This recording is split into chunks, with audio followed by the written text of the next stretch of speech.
여기서 저들이 복음을 받아들이지 않는다고 하면 십자가의 복음을 받아들이지 않으면 저희가 천년만년 살 것 같지만은 오늘이나 내일 바로 생명이 끝난다고 하면 영원히 지옥에 갈 텐데, 영원히 지옥에 갈 텐데, 지옥 가는 그 영혼들을 보면서 예수님은 한없이 우셨을 것이다.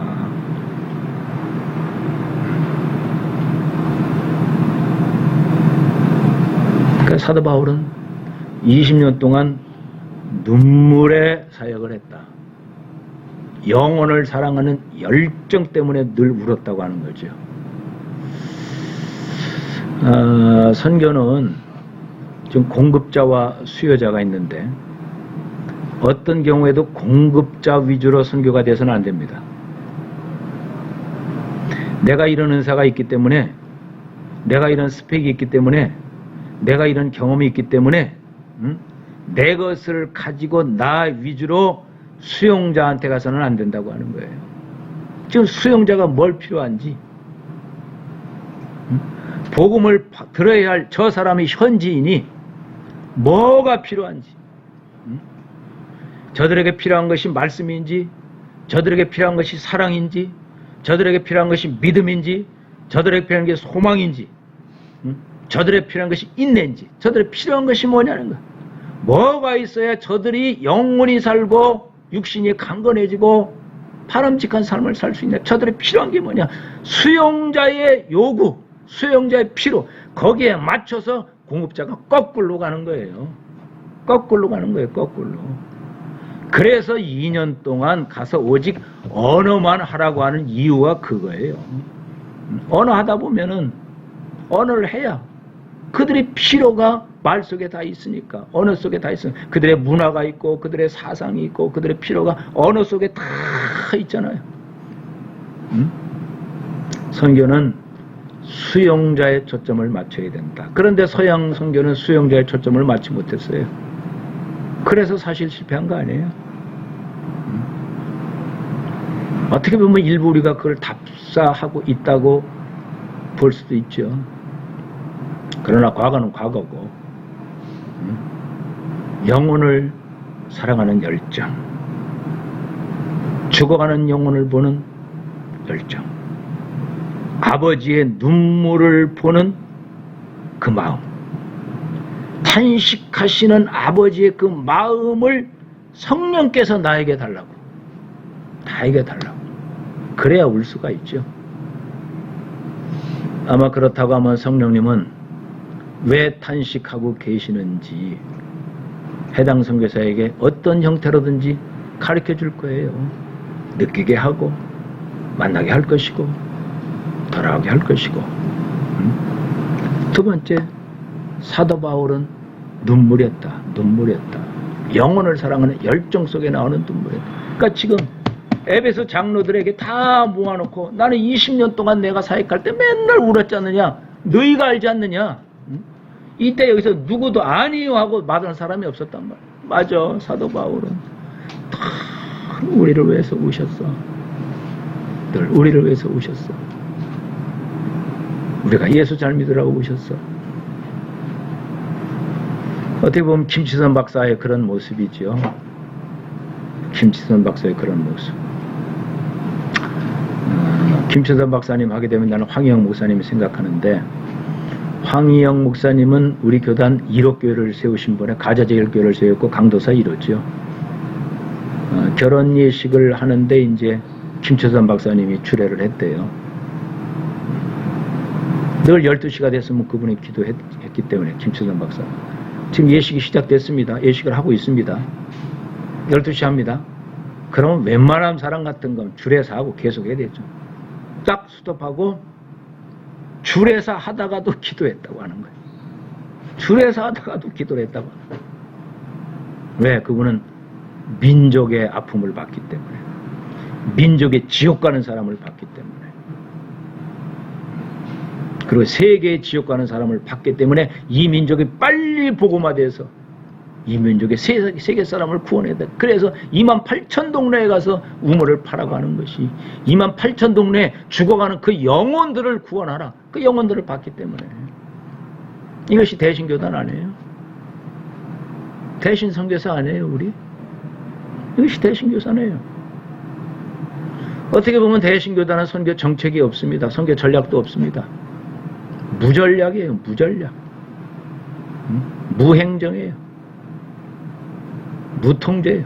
그럼에도 불구하고 참 사역들 잘해요. 왜? 그 정신이 있었기 때문에. 영혼을 사랑하는 그 눈물이 있었기 때문에 달랐던 거죠.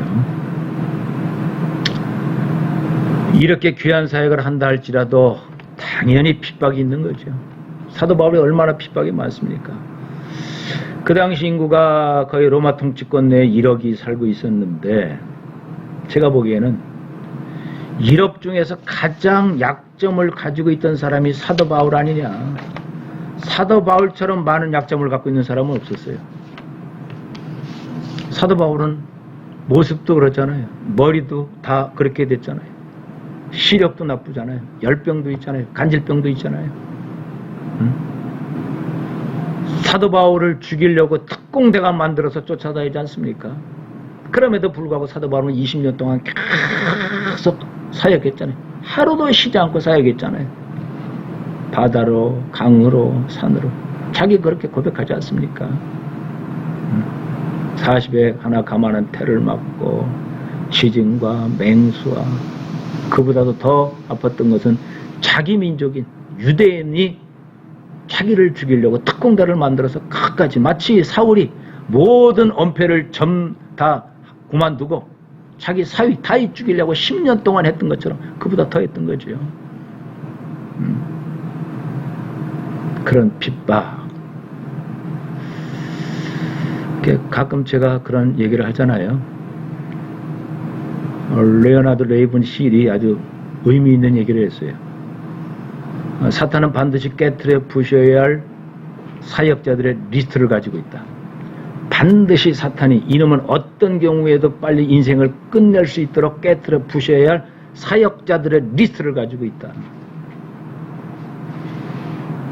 레오나드 레이븐 힐은 그 리스트에 당신은 몇 번이나 그랬어요? 몇 번이냐? 우리는 당연히 1번이 되죠. 당연히 1번이 되죠. 핍박을 겁내서 내 리스트가 100번이라고 하면 그건 저절로 무너지는 거예요. 마치 태국에서 무너지듯이 일본에서 무너지듯이 선교사 중에서 2년 동안 가장 잊어버린 곳이 많은 곳이 태국과 일본이잖아요. 그냥 무너지는 거야. 그냥 무너지는 거야.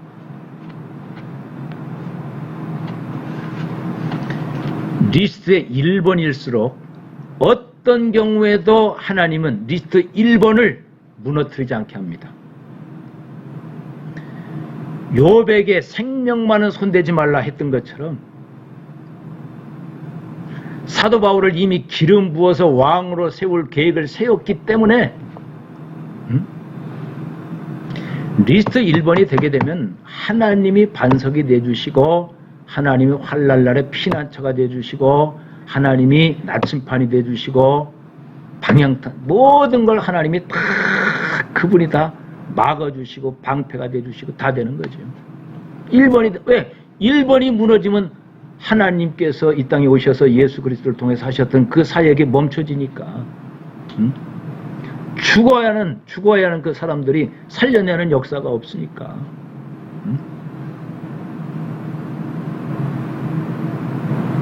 사역 현장에서 핍박은 당연한 거예요. 핍박이 오히려 하나님께서 함께 하시는 하나님의 능력이다.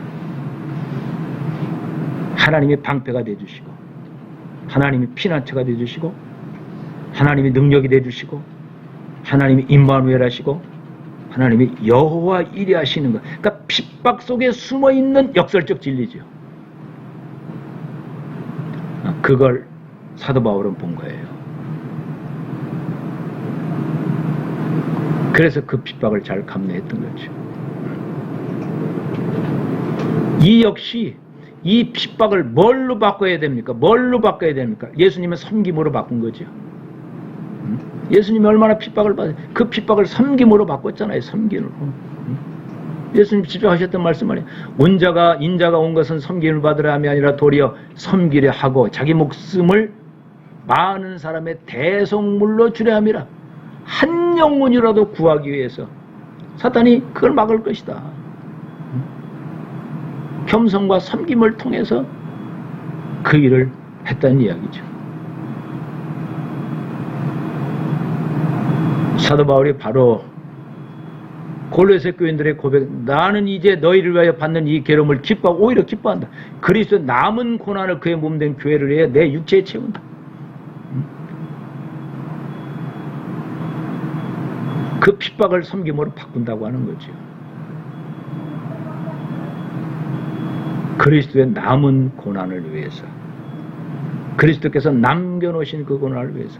그러니까 사도 바울은 첫째는 겸손이었고, 두 번째는 영혼을 사랑하는 눈물이었고, 그 사역 과정에 수없이 많은 이 핍박을 섬김으로 바꿨다. 선교 현장에서 수많은 논쟁이 있을 수 있습니다. 선교사끼리 논쟁이 있을 수도 있고, 이방인끼리 논쟁과 있을 수 있고, 선교 단체가 논쟁을. 논쟁에서 이기면 사람을 잃어버립니다.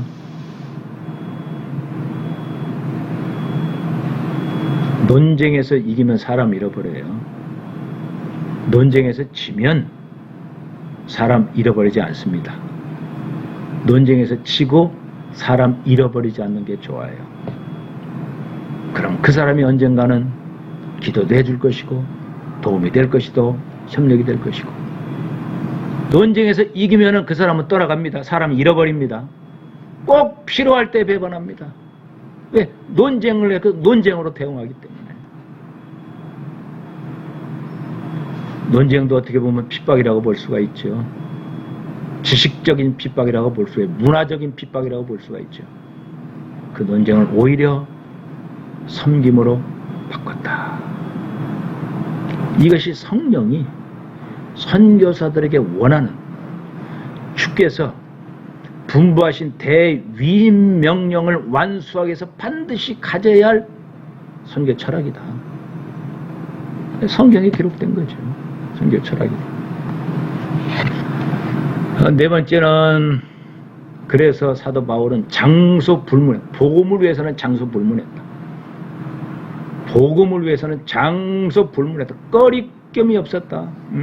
지금 20절에 그렇게 기록되어 있잖아요. 유익한 것은 무엇이든지 공중 앞에서나 각 집에서 거리낌 없이 여러분에게 전하여 가르치고, 그러니까 19절은 다시 이렇게 정리할 수 있어. 곧 모든 겸손과 눈물이며 유대인의 간계로 말미암아 당한 시험을 참고 주를 섬긴 것과 이어서죠. 이어서 그렇게 한 목적이 뭐냐? 목적이 겸손했던 목적, 섬겼던 목적, 핍박을 감내해서 섬기로 반듯했던 목적이 뭐냐 이거야. 반드시 거리낌 없이 복음을 전하기 위해서죠. 복음을 위해서는 장소불문해요. 거리낌이 없다는 거예요. 장소불문, 거리낌이 없다. 여기 지금 복음의 전미지 계시라든지 카이로스라든지 성경의 주요 신학적 관점 10개 단어는 뭐 한 서너 시간 해야 우리가 학습이 되는데, 이 내용은 나중 기회에 지금 이거 하다 보면 조금 이렇게 방향이 좀 틀릴 수 있어요. 그러나 나중에 하기로 하고 이제 바로 넘어갑니다. 그러니까 장소 불문을 하고 거침없이 복음을 전할 수 있었던 그 복음의 내용이 뭐냐는 거예요. 무엇이, 사도 바울 속에 무엇이 있었기 때문에 그렇게 겸손하고 눈물을 흘리고 그렇게 애쓸 수 있는 무엇이 있었느냐. 21절에 그 이유를 이렇게 설명합니다. 21절에 거리낌 없이 복음을 전했다고 하는데, 그 복음이 뭐냐. 21절, 유대인이나 헬라인들에게 하나님에 대한 회개라고 그랬어. 하나님에 대한 회개. 이거 거리낌 없었다. 하나님의 회개는 어디든 하나님에 대한 회개, 하나님에 대한 회개죠.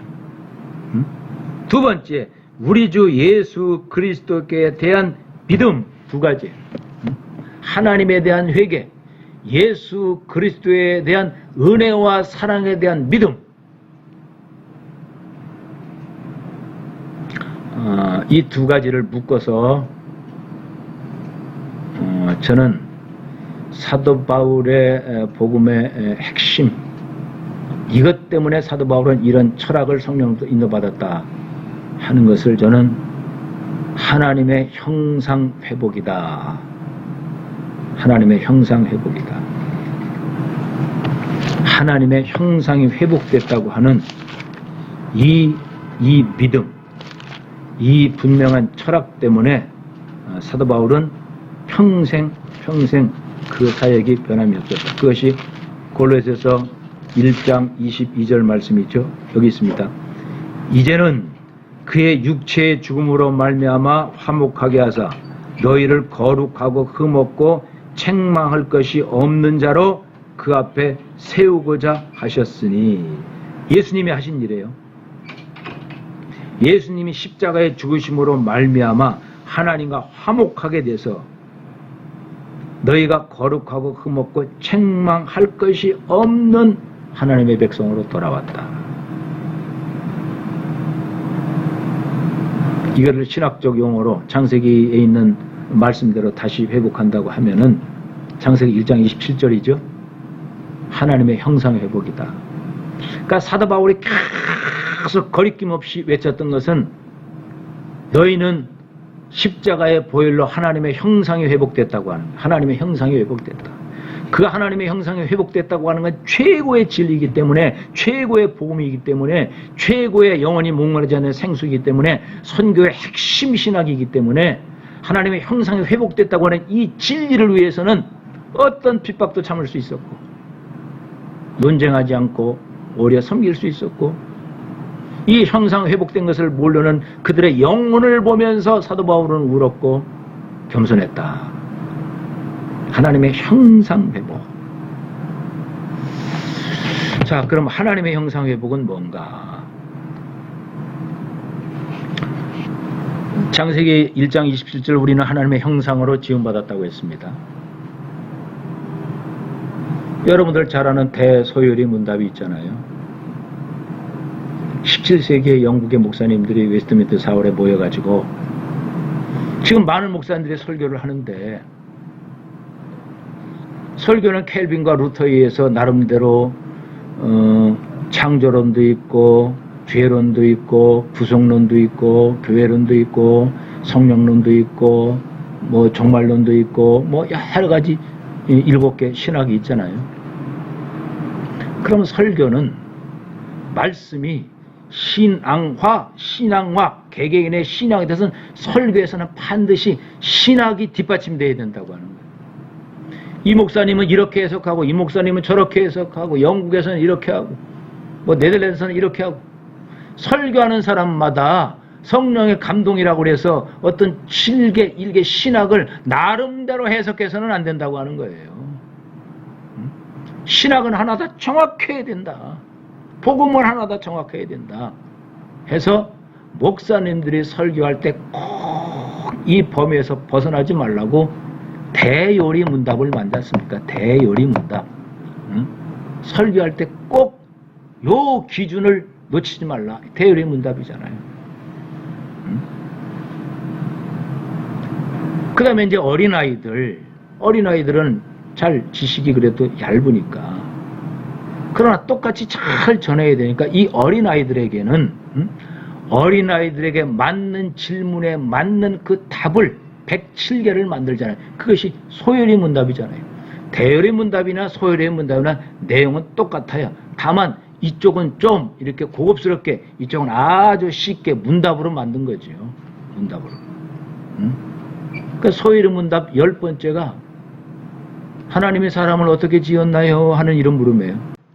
월요일날 강의 영상을 촬영하다가 2시 반에 이제 회의가 있어서 중단을 하고, 또 화요일날은 KWM에서 관계분들과 기도회를 하고 또 전략을 논의를 하고, 오후에 또 어떤 회의를 하고, 오늘 아침에도 또 줌으로 회의를 하고, 이렇게 하다 보니까 그 월요일날 강의했던 그 뜨거움, 그 열정, 이것이 지금 없어요.